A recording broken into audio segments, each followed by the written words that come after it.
Oh, hello YouTube community. My name is JP Dunn. I am an avid occupational therapy pursuer. I am an excessive consumer of protein cells from other animals. I am a manga addict and an energy drink connoisseur. So the reason I've gathered all of you here today on my YouTube channel, because you all had nowhere better to be, we are going to talk about a story of financial crisis, loss of friendships, and survival. No, we will not be talking about The Incredibles 2. That would be disrespectful to my childhood and Disney. What we will be talking about today is JP Dunn, used to be a part of a pyramid scheme. That's right. I drank the kool-aid. I was tempted by pretty colors and by seeing other people who looked so happy, and I wanted to be just as happy as those people, but little did I know that they were all just actors acting to be happy and were probably miserable with themselves deep down. They were probably thinking to themselves, how did I get here? Just like I thought to myself too. I was told there would be free samples, but there were none. I was duped, folks. Okay, so let's pick apart the situation. Let's really figure out how I got sucked in and how those people tend to suck in naive 20-year-old people. Since you all watched, commented, liked, and shared with all of your friends and family members my last video, you would know that I used to work for a gym. And before I became a trainer at this gym, I was a client at this gym. So, as I was a client, my goal was to lose weight. I needed to slim out. I joined the gym and I started to do exactly that, slim out. But that gym sold supplements, and I'd never heard of these supplements before, which is probably why I got sucked in. I've never really heard of pyramid schemes before that. This is all the way back in 2015 when I was 19, 20. I didn't really know a lot about much. And I won't be saying the name of the exact supplement company because I'm scared of Huns and boss babes swooping into my window at night and trying to force samples down my throat, but it definitely does not begin with the letter H and end in Herbalife. So, there were two owners of this gym, and one of the co-owners sold these products. And my goal, of course, in the gym was to lose weight, as I said, slim out. One of the co-owners sold these supplements. She was a distributor in the company. She saw the naivete in my crystal blue eyes and thought to herself, money load. She convinced me that I needed these supplements to lose weight, and I believed her. She was my coach. She was the owner. I thought that's truly what I needed to lose the weight. And not only did I want to lose the weight, I wanted it to be lost fast. I wanted the weight to get off my body, to go away, so I can go to the beach looking schmuxy. I'll be honest. I was miserable with my body and I wanted the changes. So a few days later, she showed me all of these shakes, bars, teas, aloes, personalized protein powders, and said, you need all this to lose weight. And I was like, okay. At the time, she was my coach and I trusted her. I truly thought that this is what you needed to lose weight and become lean. So I bought it. I bought a lot of it. And I would later come to find out that this is what taking advantage of somebody looks like. So again, I was 19 years old, about to turn 20, and I had a credit card. Really dangerous combination for all you parents out there. I had no idea how credit cards worked, but yet I kept buying and buying and buying, and yeah, you see where this is going. I thought I had all the money in the world to buy these supplements and I would get smexy, but it didn't quite work like that. So I was on these supplements for about a year and they did work. They genuinely worked. They burned fat, helped me put on some lean muscle, but it was expensive. But I liked the results I'd gotten, so I came back for more with the same credit card I mentioned before and bought more. Now, this is the beginning of how they get you to spend a lot of money, so you freak out and need to find an escape to make money, to find a path to increase your income. Could I have lost weight without dropping a freaking nuke on my credit score? Absolutely. But if that never happened to me, I wouldn't be able to warn you guys So I'm kind of glad it worked out the way it did. Eventually, the coach slash MLM distributor asked me to become a trainer at the gym that I lost weight at, and I agreed. I was working retail at Pier 1 and I wasn't really happy there, and I thought it would be a nice new change of pace, nice new change of scenery, different feel, different job. It was unique, so I took them up on their offer. And I just want to throw in this little tidbit here. You don't need any supplement to lose weight. You just need sleep, proper nutrition, hydration, and exercise. There are mitigating circumstances. The majority of the time, those 4 things are all one needs to really accomplish their weight loss or fitness goals. And this whole thing just really sets the scene for my personal experience with multi-level marketing and how I was first exposed to the distributorship. On to part 2. So the main thing that was on my mind in my early 20s was both making money and finding a purpose, which I think is what most people around that age group were trying to do. I wanted to do something that both built my confidence and helped me make an income. And I do believe that those are the 2 main reasons as to why people join these types of companies. They like to grab you and pull you in before you have a chance to say, "Look at all the debt I have." I don't want it to sound like I'm speaking for everyone because people have very unique circumstances with these businesses, but I found that they tend to target stay-at-home moms because they think that they're at home doing nothing even though they have like 4 kids, and they tend to target college students because they want a side hustle to increase their income. So back to that training gig, on and off my boss is asking me constantly if I want to sign up to be a distributor. Do I want to sign up to be a distributor? Do I want to sign up to be a distributor? Do I want to sign up? Listen, I know how annoying Huns can be when they're trying to get you to join, but you have to defend yourself and keep saying no. Looking back, I should have kept saying no, but guys, I was weak. I'm holding myself accountable. This is not a pity party. This is just me venting, telling my story so you can avoid it when it happens to you. And believe me, I know how annoying the Huns can be. You can literally delete and deactivate every single social media and dating app that you have ever had. You can throw away your cell phone, leave your city, move to some stone building on top of the Himalaya mountains, and a pigeon will come flapping in with a note on its ankle saying, "Hey hun, long time no see, hit up my online store." It is scary. Like, you don't know whether to be scared that they found you or impressed that they even did find you. So back to reality. She kept giving me this spiel that said basically, You could make so much money. Your before and after picture is a gold mine. You could go so far only if you stopped holding yourself back.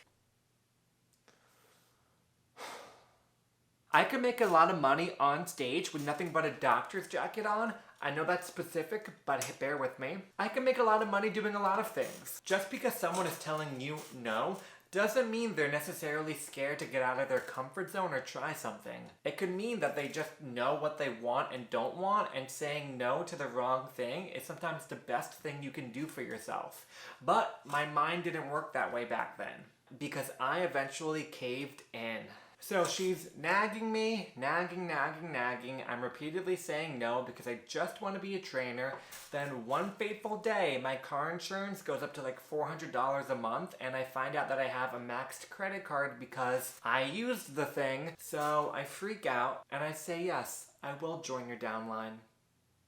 So, self-reflection, I should have took a breath. Breathing is important and can center you. And I should have just gotten my finances in order, got my little book out, made my little dollar signs and fixed all of that there. And just really figured out a game plan instead of jumping at the first opportunity that was given to me. But that's all I can do now is reflect. I wasn't thinking rationally, and I do hold myself accountable for that. So I tell her I joined. She's through the freaking roof.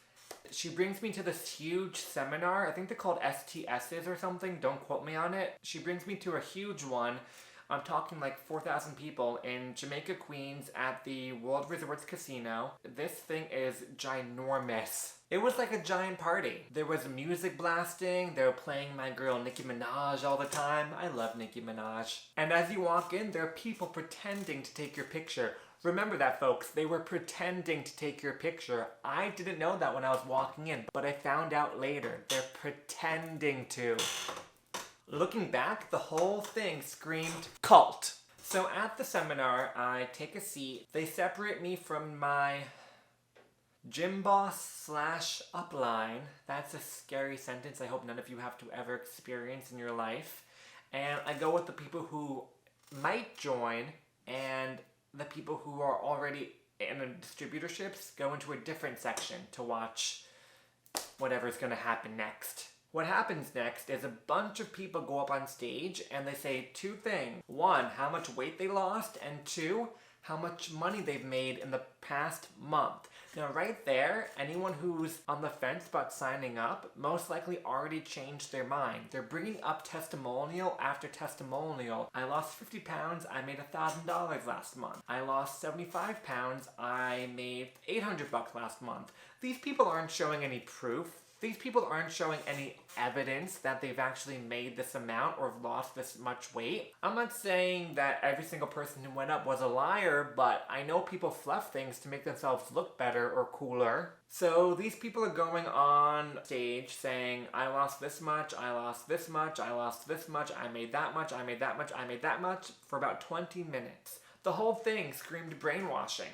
It wanted to turn every single person I was sitting with into a minion. And guys, like I said, there were a ton of people in there. 2,000, 3,000 easy. Then after they were done telling the crowd how much weight and money they made, they brought up a bunch of motivational speakers who sounded like they were reading off of scripts from those motivational YouTube videos like Motiversity or whatever. And it was just all kind of corny. And I was like, okay.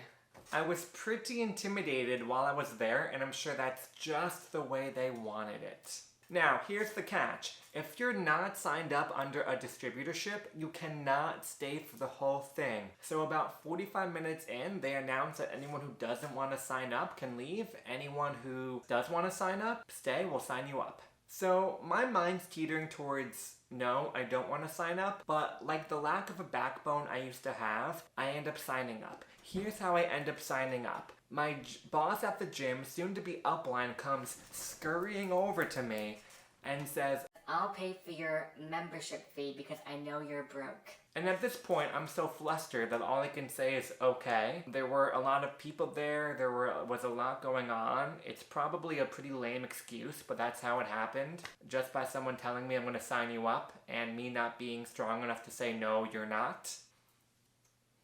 Crazy how stuff can happen, right? But again, if I didn't have a spine back then, it wouldn't have happened to me. And now that I've grown a spine, I now can tell all of you on the lovely YouTube platform about it. But yes, folks, that's how my dumb, naive 20-year-old patootie got sucked into a pyramid scheme and caused me loads of unnecessary stress and anxiety for the next year and a half. If you're ever approached by a distributor and are attempted to get signed up and asked to go to an STS, don't go. The whole thing is literally created for you to think that you're breaking the law or you're gonna get arrested on the way out if you do not sign up for their downline. Remember when I told you guys to remember that they were all pretending to take my picture? That's because you're not allowed to take pictures inside of an STS. They have a bunch of signs waving around saying no photography, and if you're caught, you get kicked out. The whole thing, walking in, making you feel like you're wanted and famous, is really a facade to make you feel wanted and famous. It's all very creepy and culty. So here we are. I'm in the fray. My now dual boss at the gym and upline is all up all over me. Now I'm gonna tell you all about the juicy inner workings of a multi-level marketing scheme. This is just what happened in the specific group I was in. This is just how we did it. But most MLMs follow a specific guideline that tends to have a similarity to other MLMs. So what I mentioned might be pretty similar to what another person mentions, or completely different. So my specific group had about 15 people in it. These 15 people were the same level as me. Now what made it messy was that these 15 people were also clients of the gym I was a trainer at the time. And we were all under the boss at the gym. You see how this is becoming a big old can of worms really quick? Somehow, some way, we all came to the conclusion that 9 p.m. on a Sunday was a great time to have a Zoom meeting to go over everything for the coming week. As if Monday at like 6 wasn't any better. So in these weekly Zoom meetings that I just couldn't wait for every freaking week, we had to set goals and say our plan as to how we were going to reach them. These goals are pretty drastic. An example of one would be basically I would have to message 100 people, and not just people who are scary enough, strangers on Instagram, and the messages went a little like this. Hi, it's time to step out of your comfort zone and finally get to your dream body goal. My name is nutrition and health expert JP Dunn, and I want you to change your life for the better. Please message me back so I can get you signed up ASAP. Time is of the essence. There is absolutely no time to waste. Basically, I was messaging people and calling them fat, broke, and scared. Complete strangers. Another goal could be you could offer 10 strangers in real life on the street weight loss shake samples. Calling someone indirectly fat by giving them weight loss supplements for free is a really good way to get shot, stabbed, or killed in New York. So don't do it, please. It's scary out there.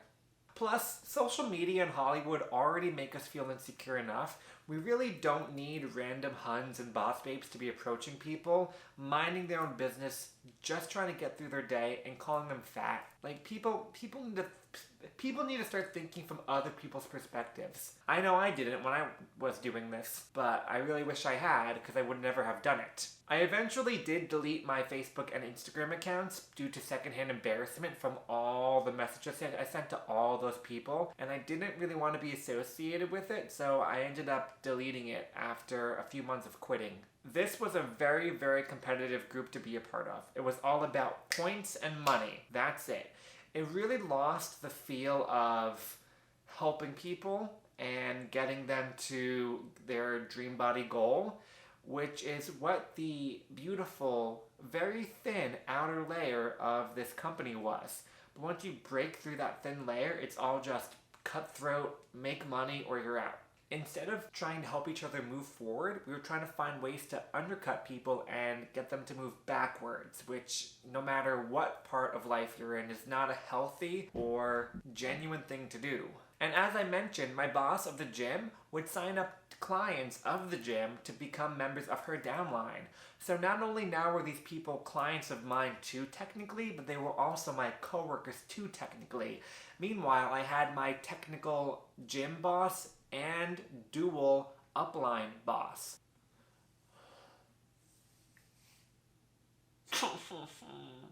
So now I was in competition with these clients who I had to help lose weight and work out, but I also competed against behind the scenes in the supplement sales. I really felt like I was walking around with a knife hovering behind my back, just ready to,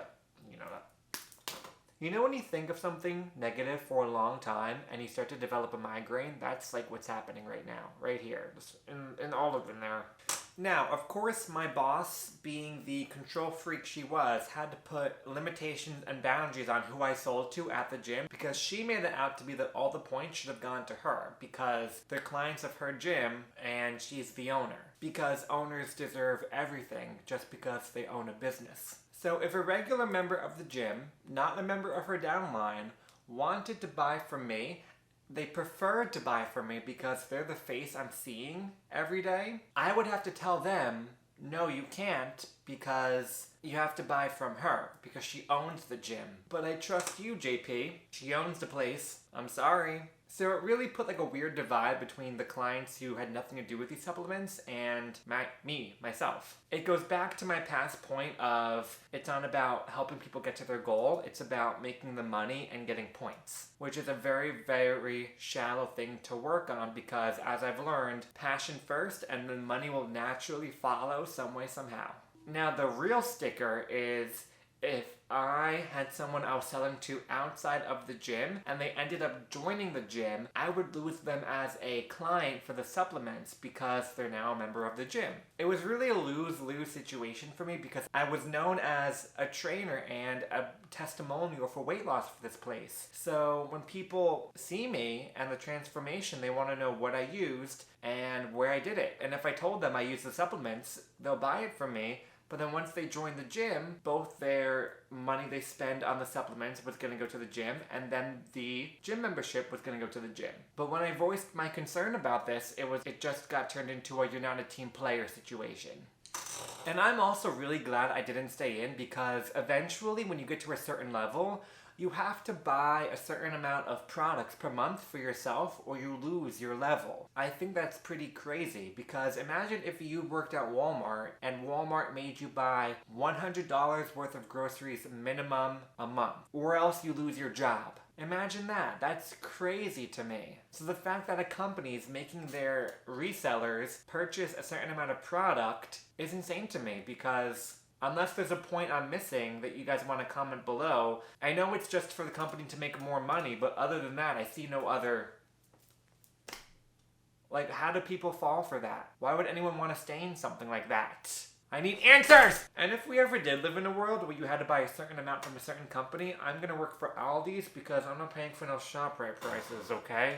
Meanwhile, I'm so deep into this, I'm trying to get strangers, friends, and family alike to buy these stupid products. I am losing genuine connections because I turn every conversation into these supplements and how they can buy them or benefit their lives, and I'm thankful for all the friends who have stayed with me throughout that time. I'm grateful for all the friends who have stayed with me after that time because I lost a lot. I just really have to look past the pain and realize that these are all lessons to be learned. And I did eventually reconnect with some people, but some are lost forever because I became hypnotized by what this company potentially had to offer. So eventually I was able to get out of this thing. I was able to escape the pyramid. I found the light. I fought my way through and I escaped pretty much unscathed. I think what helped me get out unscathed was the fact that I didn't stay in it too long. I only stayed in it for about a year and a half, I would say. And I wasn't at a super high level also because, as I said, when you get to a certain level, you have to purchase a certain amount. And if I had been stuck with all of that product, I think I would have had like...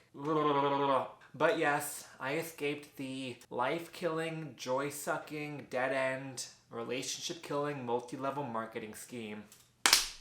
The escape really isn't that dramatic, and it was pretty easy for me. All I did was send an email to the HR office of the supplement company and was like, hey, I want to cancel. And they were all like, Okay, bye. but the thing that was still tripping me up was the fact that my upline was also my boss at the gym. When she found out that I was quitting the supplement company, you could imagine she wasn't all that happy about it. So, long story cut really short, I quit the gym too. I killed 2 birds with 1 stone and had a dramatic shift in my life and stopped the training gig and the supplement gig at the same time. Because I would have still had to sell these products to gym members even though I wasn't a distributor anymore. And I would have felt like a fraud doing that. So it just really wasn't mentally healthy for me to be there anymore. Among a few other things that happened. But that's for another video. So you better subscribe so you don't miss out, Mr. or Missy behind that screen. So I leave the gym and my boss actually keeps reaching out to me to see if I want to change my mind. But I keep saying no and I eventually ignore it because I've grown a huge spine during this time and I'm much more aware of people's true intentions and I'm much more aware of what people are capable of. And some people don't have your best interest at heart. But it's so intriguing how when someone wants to move on to a different phase of their life, how some people just kind of try and plant their hooks in you and pull you back as if the world's gonna end if you're not there. They just can't come to terms with someone moving on with their life and getting in a better space. I found that instead of listening to you, they try and force their beliefs down your throat because God forbid someone has a different perspective or point of view. And eventually my boss did stop harassing me and that was pretty much it. Again, it really wasn't that exciting or dramatic. And just to reiterate, there were no repercussions, no fees, or no penalties for canceling my distributorship, but that's just with the specific MLM I was with. It might be different for other MLMs, so make sure you check with their HR office if they respond to you, that is. And I understand the pressure and the stigma that uplines can impose on you when you try and do it, but just know you're not stuck and it's your life you're living. You don't owe them anything. Your wants and needs are valid and should be addressed. Alright folks, well thank you so much for spending time with me and listening to my rant of life in a multi-level marketing scheme. Remember to get adequate sleep, brush your tongue because it's pretty important, and have a blessed rest of your day.